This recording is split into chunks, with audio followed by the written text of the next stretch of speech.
नमस्कार, मैं जितेंद्र चतुर्वेदी। आखिर नरेंद्र मोदी की सरकार कितने दिन की मेहमान है, ये जो सवाल है वो अनायास नहीं उठ रहा है। दरअसल ये सरकार गंभीर संकट के दौर से गुजर रही है और ये साफ दिखाई दे रहा है कि कुछ लोग हैं जो नहीं चाहते हैं कि नरेंद्र मोदी की अगुवाई वाली सरकार बनी रहे। यूं तो ये जो साजिशें हैं, ये जो कोशिशें हैं, ये बहुत पहले समय से चलती रही हैं, लेकिन अभी जिस तरह से तमाम सारी बातें निकल कर सामने आ रही हैं वो दरअसल इस ओर इशारा कर रही हैं कि कोई है जो विभीषण बन गया है और कोई है जो पीछे पड़ गया है। अब ये दोनों ही चीजें जो कही जा रही हैं उसका कारण है, उसी पर एक एक करके बात करते हैं। मामला यदि कहा जाए कि ये विभीषण कौन बन गया है, तो आप देखिए कि कोई है जो धोखा दे रहा है। और ये इसलिए कहा जा रहा है क्योंकि आज अभी आप 3-4 महीने का घटनाक्रम देखिए। ये 4 महीने पहले ऐसे नहीं था, 5 महीने पहले, या पिछले आप 11.5 साल देखिए। अभी अचानक जो कोई मामला नहीं है वो मामले निकलकर सामने आने लगते हैं। और शुरुआत आप देखिए, इवेंट कहां से शुरू हुई। ये कैस्केड इवेंट शुरू हुआ राम मंदिर वाले मसले से, और आप देखिए उसे किस तरह से हाइप दिया गया। क्यों हाइप दिया जा रहा है? दरअसल ये सीधे सीधे उस सेंटीमेंट को कुरेदा जा रहा है जिस सेंटीमेंट पर सवार होकर नरेंद्र मोदी की सरकार सत्ता में आती है। और ये जो कुरेदने वाली कवायद हुई, ये वहां से शुरू हुई, फिर उसमें एथेनॉल घुसेड़ दिया गया। क्यों घुसेड़ा गया भाई? आप अंदाजा लगाइए कि आखिर में ये जो एथेनॉल वाला मसला है जिसको लेकर तमाम लोग अभियानी बने हुए हैं, ये अभी जो ईरान क्राइसिस हुआ उसी के बाद से ये तमाम घटनाएं और इस तरह की बातें सामने आने लगी। ईरान का जो युद्ध है उस युद्ध से पहले कोई आज से तो E20 मिलाया नहीं जा रहा है। ये तो एथेनॉल वाला मामला पहले से चल रहा है, लेकिन इसी 3-4 महीने में क्यों सामने लाया गया? जाहिर सी बात है, कुछ ऐसे घराने हैं जिनको एथेनॉल मिलाने की वजह से मुनाफा कम हो रहा है। उनको लगा था कि मुनाफा काटा जाएगा। तो वो कौन लोग हैं जो इस तरह से आ रहे हैं आगे? फिर भूपेंद्र यादव वाला मामला देखिए, वो आ गया साहब। कैसे खुला? अभी कुछ और खबरें आ रही हैं। ये देखिए, इस तरह की खबरें ये कोई बहुत बड़ी चीज नहीं है। सरकार है तो इस तरह की चीजें होती हैं और वो आप एक तरह से कहें कि आया गया मसला हो जाता है। लेकिन यहां हर मसले को ऐसे रखा जा रहा है कि मानो तूफान खड़ा हो गया है।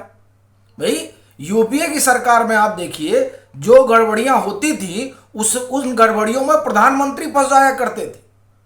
यहां तो ऐसा कोई मसला है ही नहीं है।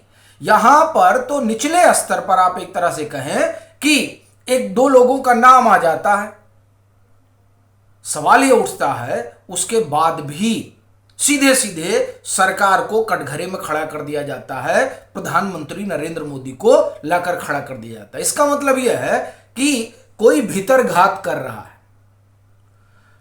भीतर घात करने वाला कौन है? दूसरी चीज आइए, जो अंतरराष्ट्रीय हम लोग साजिश की बात कर रहे हैं उसमें एक मेटा वाला भी आपसे बात कर लेते हैं, फिर उस साजिश पर आते हैं। अभी देखिए, मेटा वाले ने क्या कहा। जब मेटा को तलब किया गया तो उसने कहा कि हमें कुछ कंटेंट के लिए फंडिंग हो रही है। कौन है जो फंडिंग कर रहा है? क्या उस फंडिंग का आप एक तरह से कहें कि एक सिरा FCRA से जुड़ा हुआ है और दूसरा सिरा उन औद्योगिक घरानों से जुड़ा हुआ है जो E20 ब्लेंडिंग की वजह से नुकसान उठा रहे हैं? देखिए, ये जो तार है ना, ये तार बड़े दूर तक गए हुए हैं। क्योंकि इतना तो तय है कि नरेंद्र मोदी की सरकार को हटाने का जो पूरा प्रयास है वो शुरू हो चुका है और उसमें अब कहीं कोई कोताही नहीं बरती जा रही है। अगर कोताही बरती जा रही होती तो इस तरह से कैस्केड खबरें नहीं आती, इस तरह से सूचनाएं लीक नहीं होती हैं। जब सूचना लीक होने लगे तो सीधा सा मतलब होता है कि कुछ मोल घुस गए हैं उस सिस्टम में और उस इंस्टीट्यूशन में। आप देखिए 11.5 साल में तो कोई खबर नहीं आई, और अभी भी जो खबर आ रही है उस खबर में कोई दम नहीं है, लेकिन फिर भी उसके जरिए माहौल बनाया जा रहा है। और यह गौर करने वाली बात है कि इन खबरों का सिलसिला कब शुरू हुआ। पहला जो नाराजगी उपजी यूजीसी से, और दूसरा राम मंदिर से, उसके बाद से इस तरह की खबरें आने लगी। यानी पहले नाराज किया गया एक सिस्टम के जरिए, और फिर वो जो तबका है जो बीजेपी के साथ खड़ा रहता है उसकी भावनाओं को ठेस पहुंचाया गया, और उसके बाद में यह बताया जाने लगा कि देखिए ये सरकार भी किसी से अलग नहीं है। तो ये आप देखिए, ये पहले जमीन बनाई जाती है, फिर उस जमीन पर हल चलाया जाता है, और उसके बाद में बीज डाले जाते हैं। तो यूजीसी के जरिए आप एक तरह से कहा जाए कि जमीन तैयार की गई, वो कौन लोग हैं, और फिर राम मंदिर वाला मसला आया तो हल चलाया गया, बीज डाला गया, और उसके बाद में खेल शुरू हो गया, तमाम खबरें आने लगी, और फिर जंतर मंतर क्रिएट हो गया।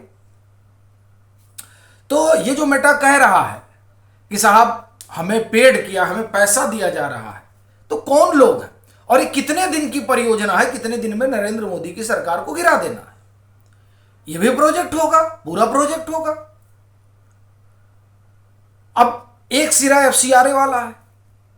देखिए एफसीआरए को लेकर सब दुखी हैं, वो जो बाहर से पैसा पाते हैं, और वो ताकतें जो पैसा देती हैं इसी काम के लिए, उनका धंधा ही यही है कि विकासशील देशों में चल रही परियोजनाओं को रोका जाए, उनमें तमाम तरह का जो है नुक्स निकाला जाए कि इससे पर्यावरण प्रभावित होगा, इससे लोकतंत्र प्रभावित होगा। कमाल की चीज आप देखिए, जो कुडाकुलम में परियोजना है, उस परियोजना यानी परमाणु रिएक्टर की, उस परियोजना के खिलाफ सबसे ज्यादा फंडिंग हुई है, सबसे ज्यादा फंडिंग। अब ये फंडिंग कौन कर सकता है, कौन चाहता है कि जो है ये परियोजना बंद हो जाए। ये देखिए, ये सब बात किसी से छिपी नहीं है, दो चीजें पैरेलल चल रही हैं, और सबसे बड़ी चोट यहां पर जिनको लगी है वो हैं जो तेल का धंधा करते हैं। तेल का धंधा करने वालों को सबसे बड़ा नुकसान उठाना पड़ रहा है, और वो नुकसान वो बर्दाश्त करने की स्थिति में नहीं है। वो किसी भी कीमत पे नरेंद्र मोदी की सरकार को बर्दाश्त नहीं करना चाहते, इसीलिए यहां पर तमाम तरह के अनरेस्ट को फ्यूल किया जा रहा है। ये देखिए, ये नरेंद्र मोदी सरकार को मजबूर किया जा रहा है। आप सोचिए कि संघ को उतरना पड़ा जेएनजी से बात करने के लिए, ऐसा कोई तूफान नहीं आ गया है, लेकिन यह बात सही है कि अगर बात नहीं की गई तो इन्हीं जेएनजी के जरिए एक बड़ा तूफान खड़ा कर दिया जाएगा, इस बात की पूरी योजना है।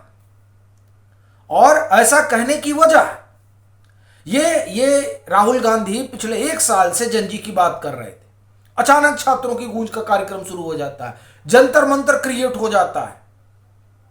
यानी ये धीरे धीरे माहौल बनाया जा रहा है, और ये माहौल बनाने वाले वही हैं जो तेल का धंधा करते हैं, वो हैं जो एफसीआरए के जरिए अपनी रोटी चलाते हैं। ये वो लोग हैं, इन लोगों ने पूरा एक मामला खड़ा कर दिया है। आप देखिए, न्यू इंडियन एक्सप्रेस ने खबर की है, एफसीआरए को जो आता है ना कि भाई ये बिल है और इस पर इस सप्ताह चर्चा होगी, यह अंतिम सप्ताह है इस सत्र का, उसमें एफसीआरए बिल नहीं है। न्यू इंडियन एक्सप्रेस की खबर है, जाकर आप देखिए। डिलिमिटेशन बिल, जिस पर चर्चा पिछले कई महीनों से चल रही है, वो तक छोड़ रही है सरकार, उस पर बात ही नहीं हो रही है। क्यों नहीं हो रही है? क्योंकि अभी यहां प्रायोरिटी इस बात की है कि कैसे सरकार को इस संकट से उबारा जाए। क्योंकि जिस तरह की परिस्थितियां बनी हुई हैं नरेंद्र मोदी के सरकार के इर्द गिर्द, उसमें फूक फूक कर कदम रख रही है सरकार। भाई एफसीआरए को लेकर तो कई सहयोगी ऐसे हैं जो नहीं चाहते हैं कि इस पर बात, उनका अपना हित जुड़ा हुआ है। ये डिलिमिटेशन बिल पे बात क्यों नहीं हो रही है? क्योंकि अगर आप एफसीआरए लाएंगे तो कई लोग हैं जो डिलिमिटेशन फिर आपका समर्थन नहीं करेंगे, और दोनों चीजें एक साथ हो नहीं सकती हैं। तो कुल मिलाकर सरकार फंसी है। अब कौन धोखा दे रहा है, कौन सरकार गिराने में लगा हुआ है, वो किस हद तक सफल हो पाएगा, ये सब भविष्य के गर्भ में है।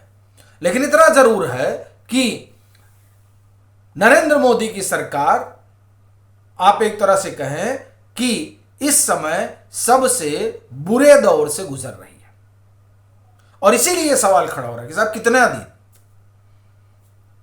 बाकी आप लोगों की क्या राय है, जरूर साझा करिए।